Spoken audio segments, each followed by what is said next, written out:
Les travailleurs détachés sont des personnes qui travaillent habituellement dans un pays de l'Union européenne et qui sont envoyées détachés pour aller travailler dans un autre pays de l'UE pour une période déterminée, maximum 2 ans. Imaginons un prestataire de service remporte un contrat dans un autre pays et décide d'envoyer ses employés exécuter ce contrat sur place.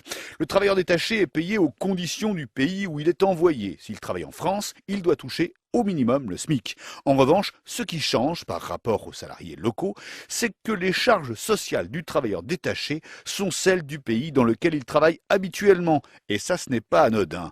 Par exemple, un salarié polonais qui vient travailler en France sera soumis aux cotisations sociales de la Pologne, qui sont bien moins importantes qu'en France. Donc au final, ce travailleur détaché coûtera moins cher que son collègue qui travaille en France tout le temps. Par ailleurs, il y a des abus sur les travailleurs détachés. On s'aperçoit notamment que certaines entreprises en France peuvent avoir recours à des sous-traitants en cascade. Sur le PR de Flamanville, Bouygues a par exemple utilisé les travailleurs roumains et polonais employés par une agence d'intérim irlando-chypriote qui ne respectait pas la législation. Bouygues a d'ailleurs été condamné pour cela. Les contrôles sont difficiles.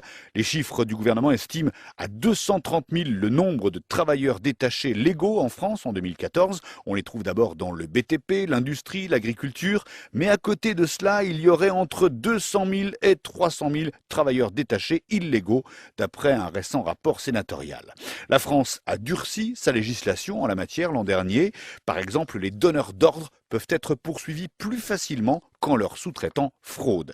Enfin, d'où viennent les travailleurs détachés? Eh bien, les Portugais sont les plus nombreux, devant les Polonais et les Roumains. Nombreux également les travailleurs détachés français. Ils seraient plus de 13 000. Ils travaillent par exemple pour des agences d'intérim basées au Luxembourg et sont détachés en France. Ils sont donc soumis aux cotisations sociales luxembourgeoises, beaucoup moins fortes qu'en France.